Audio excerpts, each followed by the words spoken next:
So good afternoon, everybody. Today we're going to be doing our second lecture on the U.S. Army in the West. Our first lecture looked primarily at the U.S. Army and evidence of drug and corruption through a case example, drug use and corruption through a case example, which was Fort Marcy. Now, for this lecture, we're gonna look at another case example, and instead of looking at the kind of the factors of life at a U.S. Army post, we're going to look at the realities of war, and we're going to do this through looking at the Confederate mass grave at Glorieta. This is a presentation I did back in 2012. I inherited this project from Yvonne Oakes, who at that point was retired. She literally came up to me and she said, "It's the 150th anniversary of Glorieta." I'm like, "Yeah, okay." And she said, the town of Las Vegas is pressuring me to give a lecture on the Confederate mass grave I dug back in 1987. And I said, "Okay." And she said, "Well, you like this U.S. Army stuff." And I said, "Sort of."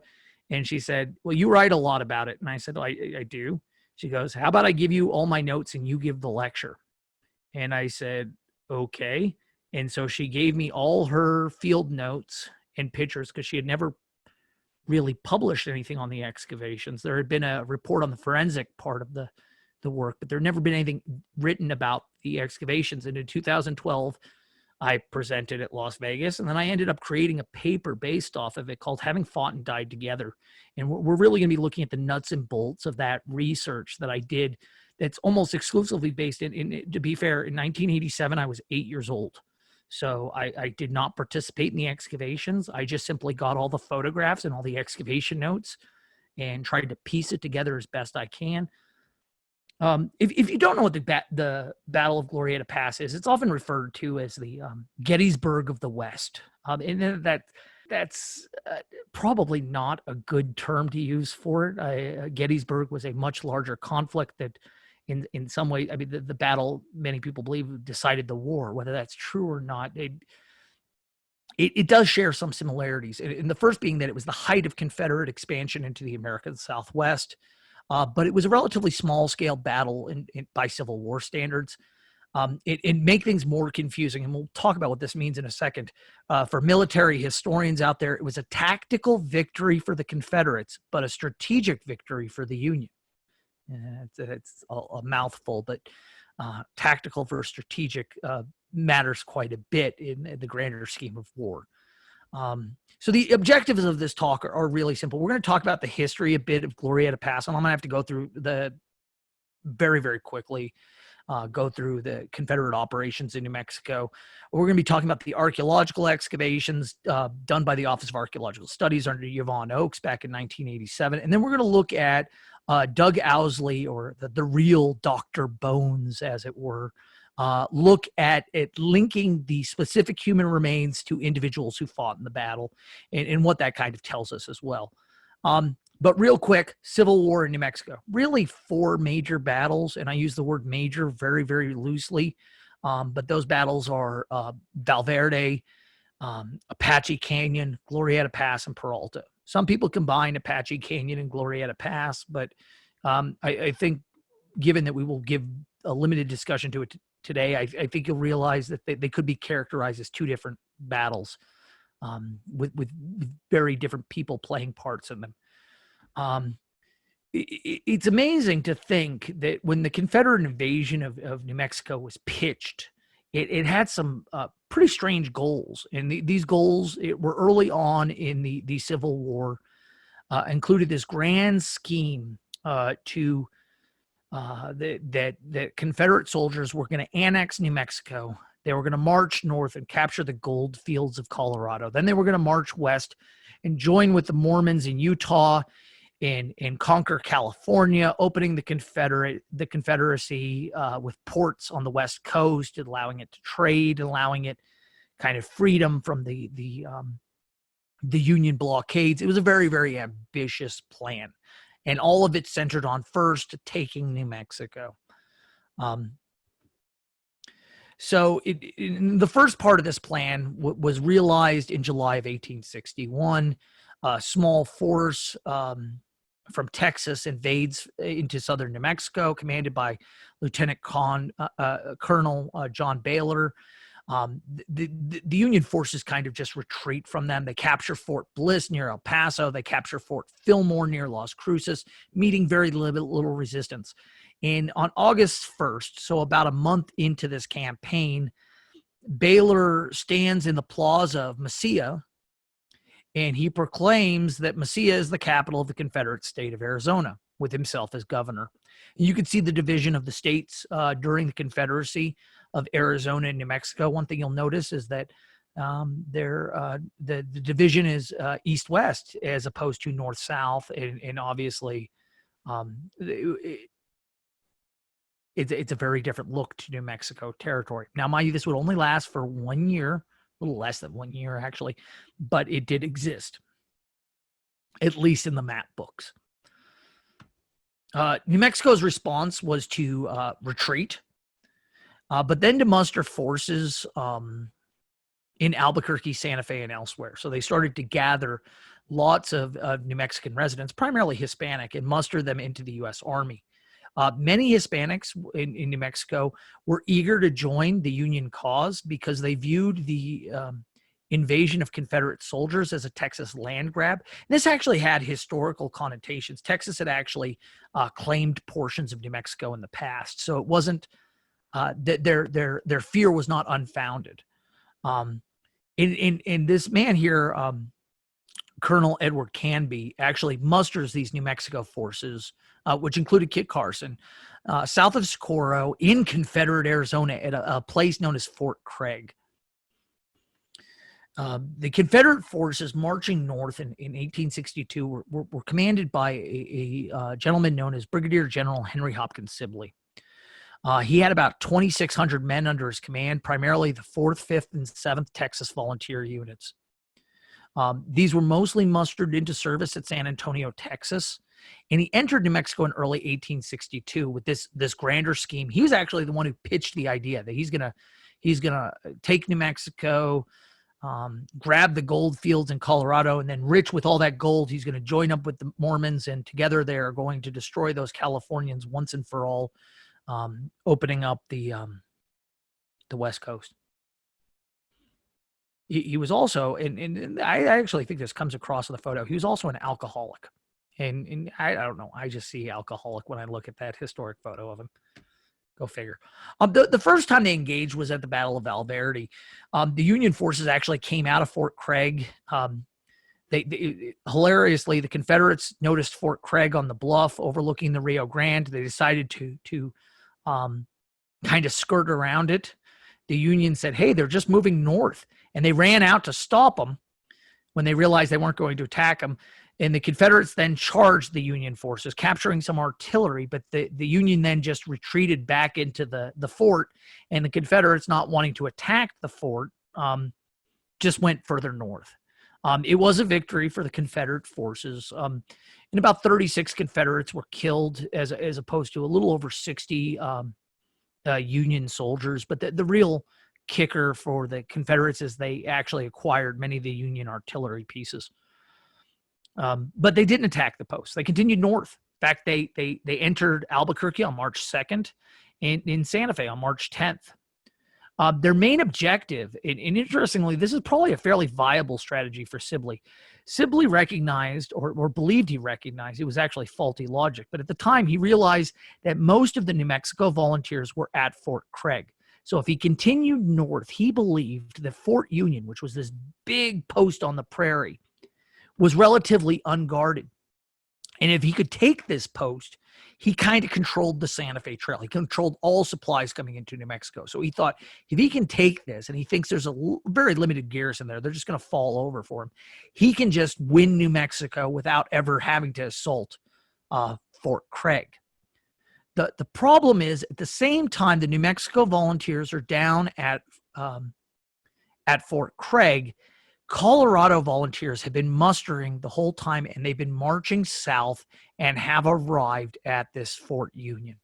Even though Canby gives them word to stay and defend Fort Union, thinking the Confederates will not attack a garrisoned U.S. Army post, they continue to march south with the idea of recapturing Santa Fe. On March 26, 1862, a scouting force from the Colorado Volunteers hits the Texas Volunteers at a location known as Apache Canyon.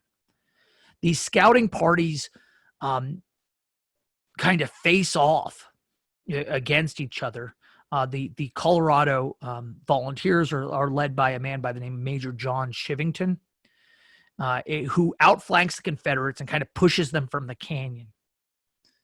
But when he gets to the edge of the canyon, he's pushing back this small Confederate force. He realizes that this scouting force of Confederates is actually the lead procession, the first wave of the entire Confederate force.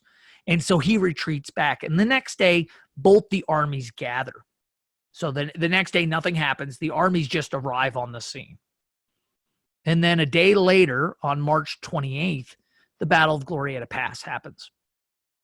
The Confederates attack Union forces stationed in the canyon of Glorieta Pass. Over the course of several hours, they push the Union forces from one end of the pass to the other. In approximately equal numbers of Confederates and Union die during this skirmishing, which ends up being a tactical victory because the Confederates were able to impose their will upon the Union forces. They were able to push the Union forces back. However, unfortunately for the Confederates, while they were performing this victory at Glorieta Pass, Shivington, that man who led the scouting party 2 days before, actually leads a small group of Union soldiers around the side of the battle, getting to the Confederate wagon train where he just destroys all their supplies. And so what happens is that the Confederates return from winning the battle that day to find out they have no food, no horses, no supplies. And as a result, they retreat south. This was the turning point in the war in New Mexico. And this image here kind of shows the battle as it occurred that day. So if you look at it, you'll see that there's three sections to it. You can see the original battle lines at 11 a.m., which are in the far west side of the canyon. You got the Confederates kind of facing off. They're all kind of facing off on different edges of Windmill Hill with an arroyo between them. By 2 p.m., the Confederates have pushed the Union forces back.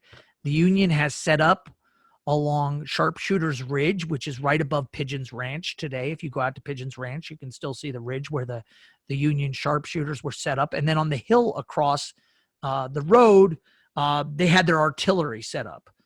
This was a great choke point for the Union Army, and the Confederates pressed it pretty hard with I want to say he's a lieutenant. You'll correct me if I'm wrong later on when I actually get his full title in the thing. A company of Texas Volunteer Cavalry kind of flanks around the edge of Artillery Hill to try to drive the cannons off. They are at first not successful, but eventually the Confederates are able to push them off the hill. And by the end of the day, the Union and the Confederate forces have advanced to the other end of the canyon, or the other end of the pass. And you can kind of see that by 4:30, the battle's over. They have new battle lines. But unfortunately, that's where the battle's going to end, because then they return to their camp and find they don't have any food. They don't have any horses. They're done. The Confederates retreat, and the Union forces kind of like follow behind, ghost behind them as they retreat through New Mexico. A small battle occurs at Peralta during the retreat. If you don't know where Peralta is, it's just about south of Albuquerque, not very far. What happens is the Union attacks, the Confederates retreat in a dust storm. The battle, if you want to call it that, only resulted in 4 Union soldiers being killed and no Confederates. By early May, Sibley and his brigade are back in Texas. Estimates claim that about 500 Confederate soldiers lost their lives during the campaign. Now, if you noticed with the death counts I gave for each battle, most of those people didn't die in battle. They died of disease. They died from disease and malnutrition. Remember, they didn't have any supplies. They got sick. Campaigns were nasty things. But the most important thing about the Battle of Glorieta Pass and this campaign is that it was the end of Confederate expansion into the American Southwest. So Confederates would never contest Union authority in New Mexico ever again. So that was more than 150 years ago today. In 2012, it was the 150th anniversary of the battle and the 25th anniversary of the excavations. At the time, a state employee, a man by the name of Seiler, was building his house just off the state monument property. And while he was building his house, he came upon fragments of a human skeleton. He had heard stories about the Battle of Glorieta. I mean, he lived on the battlefield. And he knew people had been searching for the Confederate mass grave that was supposed to exist on the battlefield for generations at this point. Nobody had found it. And so he contacted the museum in New Mexico and said, hey, I think I have something that would be of value. Now, it's important to note that Mr. Seiler was not looking for Civil War relics, and he did the right thing. As soon as he found human remains, he contacted the police and state government and tried to do the right thing. And interestingly enough, the discovery was actually the preservation of the Confederate remains had been the result of a historic mislocation. So if you go out to Pigeons Ranch today, which you can see in the photos, the Confederate accounts said that the dead were actually buried west of the ranch, whereas Mr. Seiler's property is actually located just east, kind of southeast of the ranch. And whether this was a typo, whether he meant to say east and said west, or if it was intentional, it had kept all the memorabilia hunters who had been looking for the grave to get all there's a huge market in Civil War memorabilia. It had kept them from finding it and looting the grave site. So it had been preserved. The entire burial site had actually been preserved. Now, it had been, in all fairness, it had been hit with some excavation equipment during Mr. Seiler's house construction, but it was actually in relatively good shape, considering.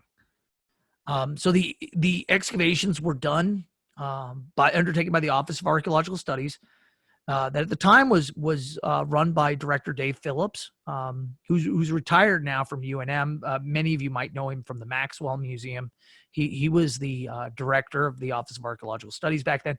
And the project director was Yvonne Oakes. She oversaw the excavations. In fact, she is the woman that you can kind of see in the foreground there, working on the site. And it wasn't just, it wasn't even just archaeologists from the state. There were numerous volunteers that came in from the surrounding community. And what they did is, in doing the work, which was done primarily by volunteer labor, they found two grave sites. The first grave encountered was classified as burial 1. It was a solitary grave. You can see a drawing of what was encountered in burial 1 here. The pit was about 3 by 2 meters in size and about 80 centimeters deep based upon the present ground surface. It contained one set of burial remains, designated burial 1A. So what they did is each burial was given a number, burial 1 and burial 2, and then each person interred in that grave was given A, B, C. But in this case, we only had one. It was burial 1A. If you'll notice, based upon the drawing that you have here, and we'll see some photos in a second, portions of the cranium and left arm were absent, but it appeared that the arms were folded across the chest and the legs were fully extended. Burial 1 had portions of clothing still adhering to their remains. This included wool cloth adhering to corroded U.S. Army brass buttons found sporadically in patches along the body midsection. Notice I said U.S. Army buttons. These are not Confederate buttons. This was a Union uniform this man was wearing. No firearms were encountered, and we believe that firearms were actually removed before internment. But percussion caps were found in a jacket pocket along with 6 .36 caliber Colt, Navy, or Griswold and Guttison pistol bullets. The reason we don't know which is because the guns actually fired exactly the same bullet. One was just the Confederate version of the U.S. Army firearm. And there were 2 rings found on the right hand's middle finger. And you can see those rings there. The other burial 2, was the mass grave. The trench was approximately 5 by 2.5 meters in size and about 90 centimeters deep. It contained the remains of about 30 skeletons. Each set was designated using an alphanumeric code. So 2A, 2B, 2C, and so on and so forth. You can actually see it goes up into the double A's and double F's categories, but each person was documented separately as best they could during archaeological excavation. The burials themselves were often 2 to 3 people deep. So, and people were stacked, positioned head to toe with arms folded over the chest and legs fully extended. In several cases, like the image here shows, the boots were strapped together, likely for ease of transport. So if you're dragging a human body, they would take the belt and wrap it around the feet to kind of keep the feet from dangling all over the place. It makes it easier to place the body in the grave, as it were. Groups of soldiers, their uniforms, which were in various states of preservation or decay, varied widely in appearance. They included fragments of flannel, wool, and other unidentifiable fibrous materials. Many wore U.S. Army accoutrements, including belt buckles worn upside down, presumably to signify their Southern loyalty. So you can see here, you have the United States buckle, as pictured by this hand. It was actually worn, flipped upside down like so. So it did not say, in fact, instead of saying U.S., it kind of says SN, maybe for Southern. I don't know why, but it was possibly a way to distinguish themselves from the Union soldiers. No firearms were encountered, but there were various calibers of ammunition found. These included 69, 38, and 31 caliber smoothbore balls, as well as 58 caliber mini balls. Those are those conical bullets, and 52 caliber ringtails. Those are the ones that fire from the sharps, as well as some 36 caliber conical bullets, primarily pistol rounds. And what that really does is the variety of calibers of ammunition found really shows a substantial array of small arms being utilized in the battlefield. Well, we tend to think of these uniform battles with people dressed in very similar uniforms. The case is obviously not the case in this case. Very many different firearms, many different uniform choices. These are not people that necessarily play out like you would see in the movies. One of the most important firearm choices appears to be, we believe, was a 69 caliber ball fitted with 2 smaller 31 caliber smoothbore balls. This is known as buck and ball. We think this was the predominant type of round fired by the Confederate forces at Glorieta. It's not really a shotgun round. It's kind of a mix between buckshot and a musket ball. You fire both, and it gives you a high percentage of killing something. They also buried with personal effects. We found things, the archaeologists found things like kaolin tobacco pipes, vulcanized rubber Goodyear brand combs. They look exactly like the combs you probably grew up with as a kid. I literally had the same comb that the Confederate soldiers used at the Battle of Glorieta growing up as a kid. Federal coins, pocket knives.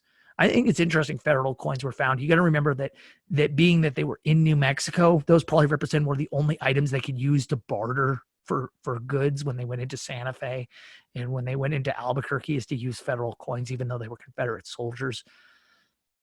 And in some instances, these personal effects would help with later identifying the dead. So before I go on, I got to stop here for a second, because one of the questions I get most is, how do you know they're Confederate? Well, I'm going to prove that they're Confederate based upon some identification stuff. But it's important to note that if you just believed everything you saw in the movies, that some wore blue and some wore gray, you would totally say these are Union soldiers. They're absolutely not Union soldiers. How do we know that? Well, we know that not because of just how their stuff. They had federal coins. They had there's nothing you've proven that's Confederate about them. They wore dark blue wool uniforms, just like the Union soldiers did. These guys all mustered in at San Antonio. They used the stockpiles at San Antonio to arm themselves. So I know dramatic pictures of the Battle of Glorieta Pass have them wearing gray and have them dressed in Confederate uniforms. The reality was very, very different. The identification of who these people were buried in this mass grave, though, came down to a man by the name of Doug Owsley, who's curator at Smithsonian Institution. He did the work in 1989. He did it free of charge for the museum in New Mexico, but primarily because, believe it or not, most Union and Confederate graves are either protected or have been looted. There are very few opportunities to study the dead, people who died during the American Civil War in battle. Either they're located on National Park Service land and they will not be, or on federal land, it will not be touched, or they've just been so looted by Civil War enthusiasts, there's nothing left. So he was really interested in knowing what the field conditions were like, the physical stress on the soldiers. And I don't know the results of some of those studies. But what he did for the Office of Archaeological Studies and for the Museum in New Mexico is he looked at age, height, cause of death, and as well as craniometric studies to identify race. I know that sounds horrible. You know, race shouldn't matter.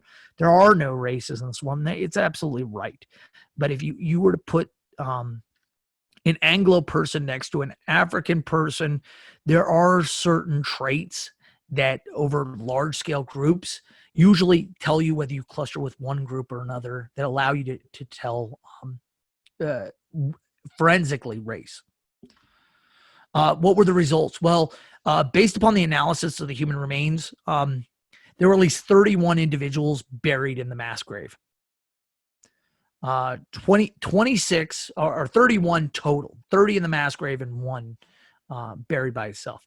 At least 26, there was enough cranium or enough bone materials to identify them as Euro-American, one of which was possibly Hispanic. Remember, Hispanic is a cultural term. Spanish people are Euro-American. And while most or all of them are presumed to have died from battle injuries at the site, analysis of most of the remains did not reveal cause of death. The reality is, if you look at your human body, most of you is not bone. Most of you is fat and tissue and things like that. And if somebody hurts you in those areas, it doesn't show necessarily in the skeletal remains. Of those 31 individuals, 3 were positively identified. There's no shadow of a doubt as to who they were, and 3 others were probable. And we're going to look at each one of those in turn.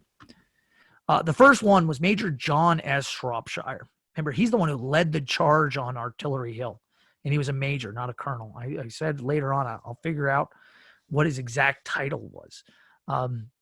He was killed, attacking Artillery Hill. According to the accounts, he received a head wound and possibly also a body wound. Interestingly, he was tall for Confederate era or 19th century as a whole. He was over 6 feet tall and was 28 years old. This is a picture of him before he shipped out with the Confederate forces. Burial 1A was a solitary grave, approximately 6 feet 1 inch tall and 28 to 33 years of age.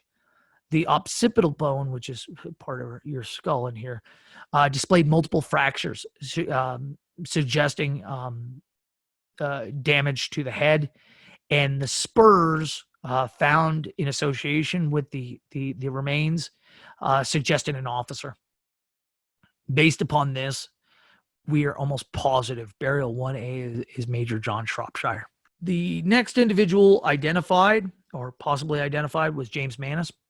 He was the blacksmith in Company I of the 4th Texas Volunteer Cavalry. He was 37 years of age. Trauma leading to his death was not recorded.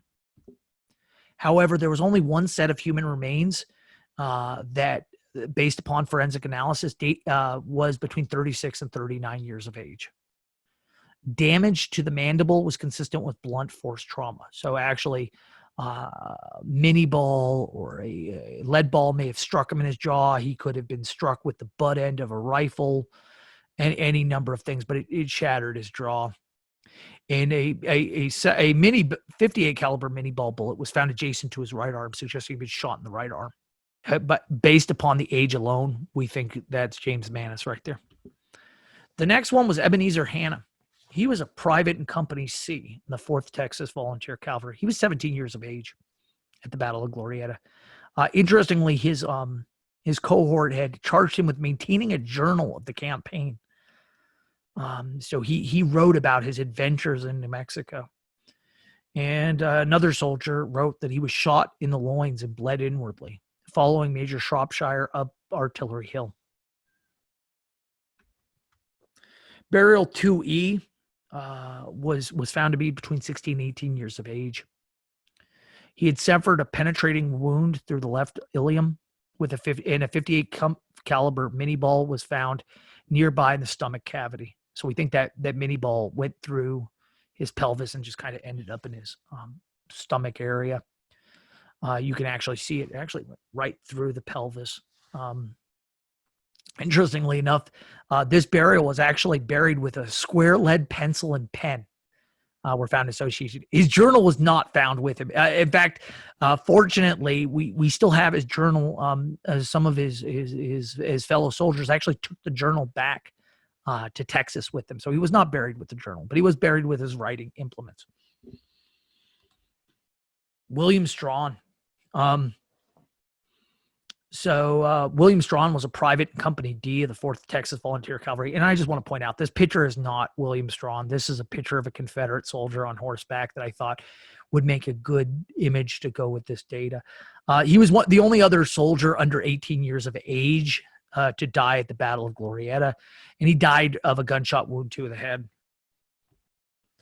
Burial 2N here being excavated by Guadalupe Martinez. Was 15 to 18 years of age. He was the only member. It was the only other set of remains to date to that period. So if Hannah was 2E, William Strawn had to be 2N. A process of elimination. Interestingly enough, the skull of 2N was heavily fragmented, and there was trauma to the left ulna as a result of a gunshot wound. Both of these were likely results of gunshot wounds. JSL Cotton was a private in Company E of the 4th Texas Volunteer Cavalry. This is a mountain howitzer. This is what killed Private Cotton. He was 20 years old. According to accounts of the battle, he was shot in the back by a mountain howitzer loaded with an anti-personnel round. He was actually fired retreating from Artillery Hill after the failed assault by the first failed wave of Shropshire's attack. This is what his pelvis looks like. If you'll notice here, that's not what a normal pelvis looks like. The burial 2S was between 18 and 23 years of age. Displayed massive damage to the pelvis and sacrum, consistent with shrapnel or canister shot. Interestingly enough, this remain set is perhaps the easiest to identify, as it contained a ring engraved with the partial letters said S. Cotton or S. Cot, and we're almost certain, based upon we knew he brought the ring with him, that this is Private Cotton. We got one more, G.N. Taylor. He was a bugler in Company H of the 7th Texas Volunteer Cavalry. He's the oldest soldier to die at the battlefield at 42. This is not really a picture of him. This is another bugler in the Confederate Army. I just needed a placeholder as well. There's no archival reference to the manner in which he died. However, I thought one of Owsley's most interesting claims was using the skeletal remains of Burial 2X. He looked at the skeletal remains of Burial 2X, and the first thing he noticed was that the teeth were in really good shape. This guy must have saw a dentist regularly. He had 9 gold fillings distributed across 7 teeth. And you'll notice most of us today, his teeth look pretty good, especially since he's been in the ground for such a long time. And Owsley actually argues that his teeth were so good that this may have actually been the reason why he was a bugler in the first place. Is most people didn't have nice teeth like this. This would have made it very easy for him to play the bugle. And better yet, if this is the bugler as claimed, we can identify how he died. During the excavations, a 58 caliber mini ball was found in the pelvic area, suggesting a bullet to the groin or abdomen. Reinterment of Major Shropshire was in 1990. He was actually given to his family and buried beside his parents in Kentucky. So the other 30 Confederate soldiers are actually still in New Mexico. They're buried at the National Cemetery. They were buried on April 23rd, 1993 in a mass grave. They having fought and died together, they were reburied together. You can still go out and visit that grave, by the way. The artifacts themselves were returned to Mr. Seiler, who has sought to preserve and keep them safe for future generations. So what are some of the conclusions that we can reach by this? Well, first of all, most people try not to recognize the fact the United States Civil War extended into the American Southwest. It did. The Battle of Glorieta Pass, while relatively small scale, was a turning point in the campaign. It was a tactical success for the Confederacy. They won the day, but it was a strategic victory for the Union because even though they won the day, they had to retreat. They could no longer continue their campaign into New Mexico. And those lofty ambitions of taking Colorado and joining with Utah and eventually taking California did not happen. The grave of these Confederate soldiers was not found until 125 years later by a private citizen. Just goes to show you that even archaeologists and historians with the best of educations, sometimes amateur, advocational people that care about New Mexico history can make really significant, important changes into our understanding of the past just by doing the right thing. The archaeologists that worked on the site identified 2 burial locations, a solitary interment and a mass grave. Grave goods suggested a wide array of uniforms and firearms were utilized at the battle, and many of the soldiers were buried with their personal effects. I think this is important to note, as most people think that life was cheap. And we often see pictures, and I know I've talked about how some of these soldiers were alcohol abusers and corrupt. The people who died at the Battle of Glorieta were buried with their personal effects. They weren't like gone over to see if they had money in their pockets. These are people who are buried with their essential items. The only things taken and not buried were the firearms, which were necessary to continue the campaign. So they didn't leave firearms behind in the hole, but they did leave gold rings. They did leave money. They did leave a lot of other personal effects. And these things have been very useful, not only in identifying the people, but painting a good view of the what happened at the site. Lastly, forensic analysis demonstrated the very real consequences of war. Of the 31 sets of human remains, 6 could be linked with people known to have died in the battle. Those buried in the mass grave were reinterred at the Santa Fe National Cemetery. These are the men who, the Confederate soldiers that died at the Battle of Glorieta Pass.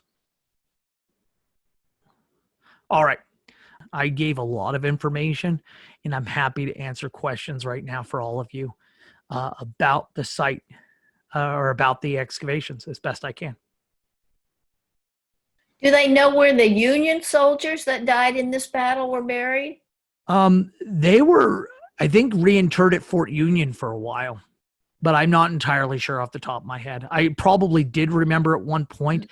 I think there's some debate, and there's some people that still really believe that the Union soldiers are still buried out at Glorieta. I don't think that's the case, but I don't know who's done the best research or the best explanation for how it happened.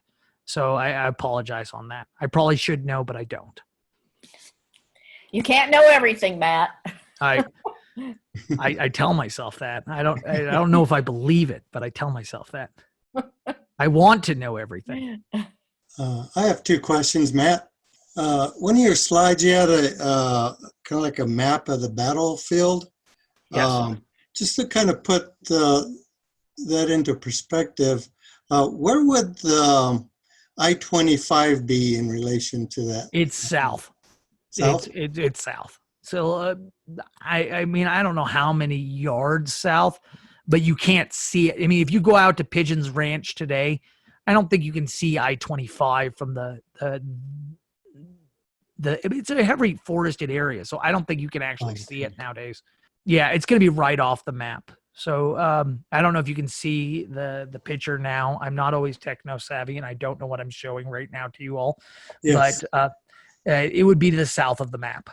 And you can, and I don't know if it's open right now because of COVID or anything like that, but you can actually do a walking tour of the Battle of Glorieta by visiting Pecos. And it won't take you to Pigeons Ranch, but it'll take you on top of Artillery Hill. So the trail actually goes kind of the south part of this slide here. It takes you through Windmill Hill and then over to Artillery.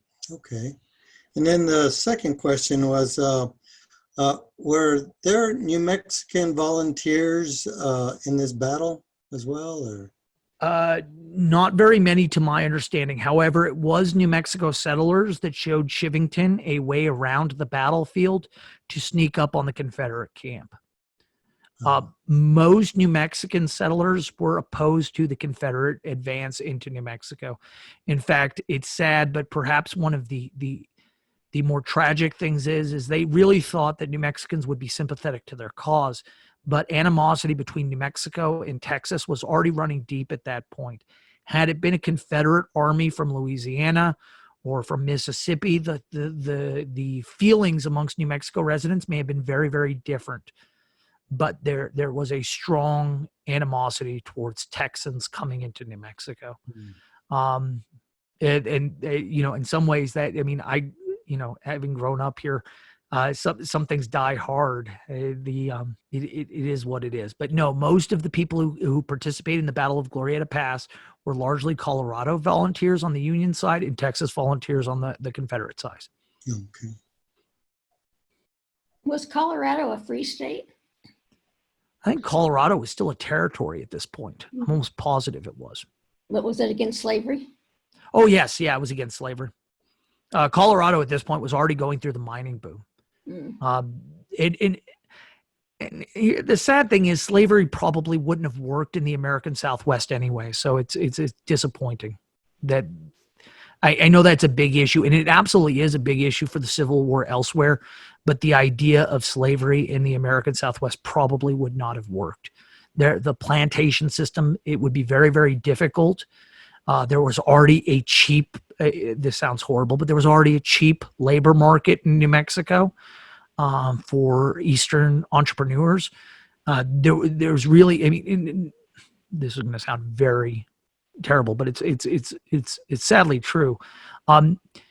If you're a slaveholder, think of it this way. I'm not justifying slavery by any stretch of the imagination, but slaveholding markets and economies require you to take care of the people who work in your places where your fields. You have to take care of them. You have to see that they live. They have to, whereas a true capital or labor market, such as the mining places, they don't care. You're replaceable. It's not up to them whether the wage is enough to live off of. They simply are trying to get your labor. I'm not saying that life on a plantation was good. I think it was absolutely terrible.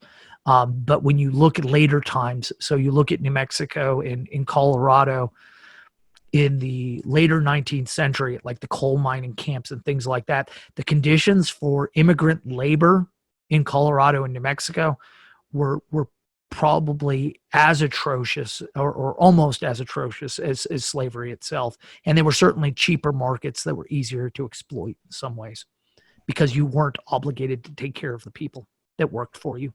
It's also important to note that Chivington is rather than thinking him as the savior of the Battle of Glorieta, perhaps he should be better remembered as the perpetrator of the Sand Creek Massacre in Colorado, which he's more famous for in Colorado than he is for any participation in Glorieta. I have a question, Matt.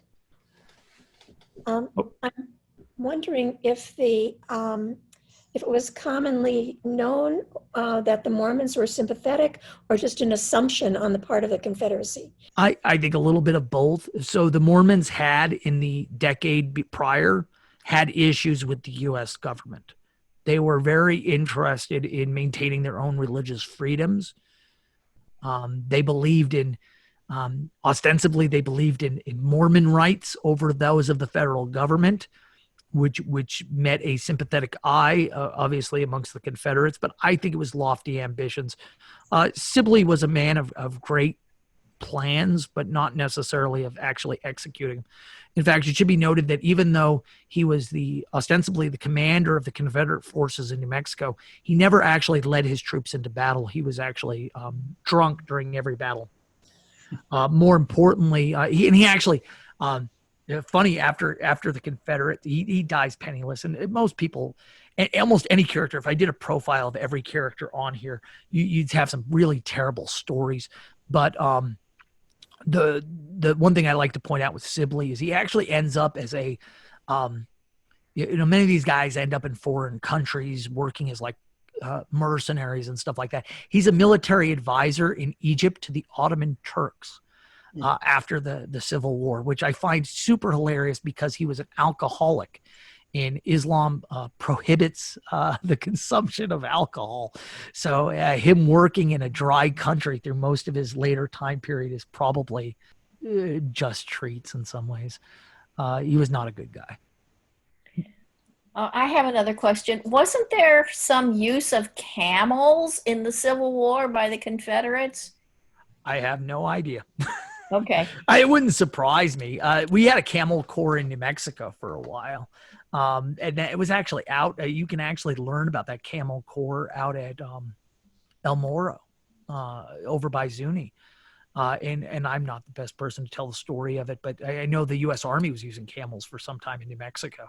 But I don't know if the Confederates used camels. And I know of all the topics I can tell you I talk about, perhaps the most challenging is the American Civil War.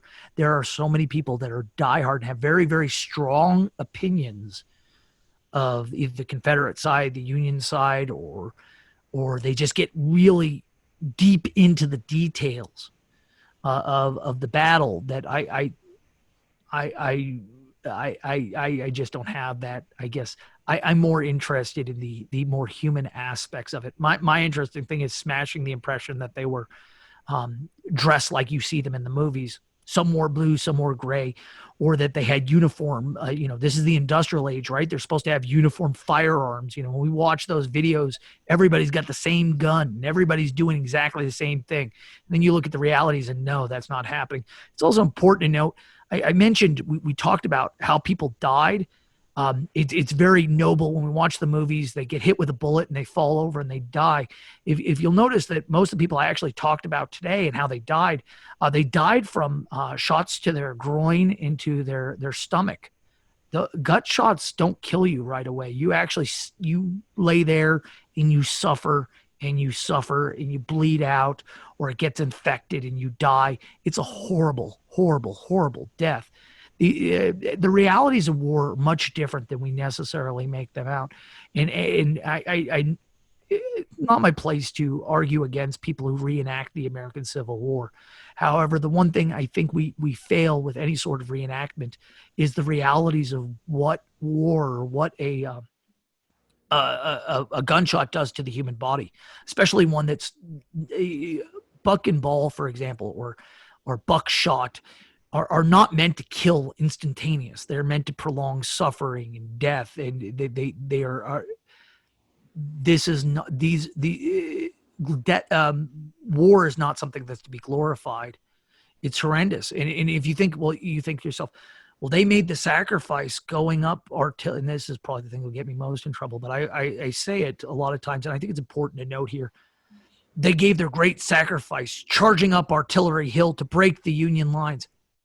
Yes, they drove the Union Army back. And you know what happened when they got back to camp that night? And they said, God, Ebenezer Hanna, he ran up that hill and he really took that hill. And we really need that hill. Oh, we're out of food and water and we have no horses. I guess we're heading south to Texas. The charge up Artillery Hill didn't matter. By the time he was making that run up that hill, the Union forces had already destroyed all their food and supplies. The battle had been determined elsewhere. And his sacrifice, while he fought for a cause he believed in, ultimately led to him being buried in a shallow grave with 30 of his other fellow soldiers because they followed orders and they suffered the consequences, the real consequences of war. The excavation part was interesting. Are there other military excavation sites in New Mexico that are notable? A military excavation sites? From actual battles between the army and No, they're rare. They're rare. I don't know of any. There's been no excavation of graves associated with Valverde, if that's what you're asking, or Peralta. I can't imagine anybody was even buried at Peralta, given that only 2 people died. But my understanding is no. We found one person at Fort Marcy that we believe was buried during the Civil War. That's possible. It was confusing, to say the least. You usually don't have lots of, at least in New Mexico, lots of U.S. Army mass graves. It's not common. And it's just important to note that for the sake of, and I've gotten this question before, why were they buried in the National Cemetery? Because according to the United States government, both Confederate and Union soldiers that fought in the American Civil War are considered United States soldiers. So whether you fought for the Confederacy or not, you are a United States soldier. Just something important to note. Okay, well, if there are no more questions, I'm going to go back to working on hopefully getting these sites reopened as soon as possible. You've been a wonderful audience today. I'm going to stop sharing my screen. And always, you're welcome to reach out to me. Thank you all for your continued support, and I look forward to seeing all of you really soon. Thank you. Thank you, Matt. Bye, guys.